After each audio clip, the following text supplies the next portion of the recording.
আসসালামু আলাইকুম ওয়া রাহমাতুল্লাহি ওয়া বারাকাতুহু। আলহামদুলিল্লাহি ওয়া কাফা ওয়া সালামুন আলা ইবাদিহিল্লাযিনা ইসতাফা, আম্মা বা'দ। সম্মানিত দর্শক শ্রোতা, প্রিয় দিনী ভাই বোন, আশা করি আপনারা সকলে ভালো আছেন। আমিও আলহামদুলিল্লাহ ভালো আছি। এই ভিডিওতে উপস্থিত হয়েছি একটি বিষয় নিয়ে।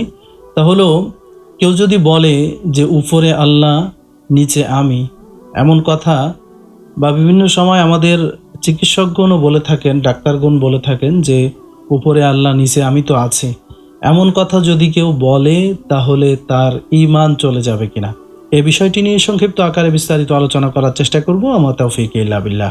Holi star presence.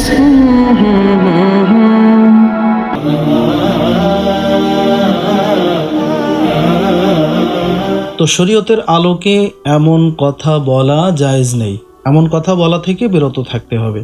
এমন কথা বললে ঈমান চলে যাওয়ার আশঙ্কা রয়েছে।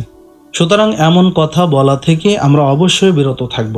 এমন কথা যেন আমরা ভুলেও না বলি, কারণ আমাদের সব কিছু করনেওয়ালা আমাদের মালিক, আমাদের মহান প্রভু রব্বুল আলামিন, আমাদের আল্লাহ আমাদের সব কিছু করে থাকেন।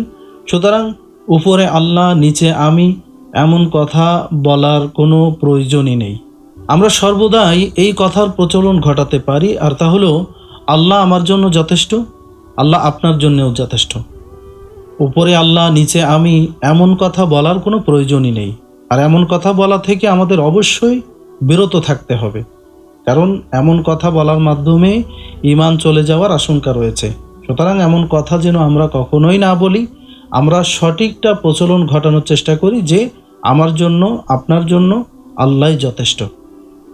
আশা করি আমরা বিষয়টি পরিষ্কারভাবে বুঝতে পেরেছি। আল্লাহ সুবহানাহু ওয়া তাআলা আমাদের সকলকে আমল করার তৌফিক দান করুন, আমিন।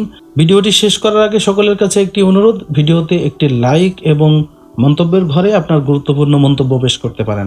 আপনার লাইক এবং কমেন্ট এই ভিডিওটি আরেকজন মুসলিম ভাই বোনের কাছে পৌঁছাতে গুরুত্বপূর্ণ ভূমিকা রাখবে ইনশাআল্লাহ। জাযাকাল্লাহু খাইরান। আসসালামু আলাইকুম ওয়া রাহমাতুল্লাহি ওয়া বারাকাতুহু।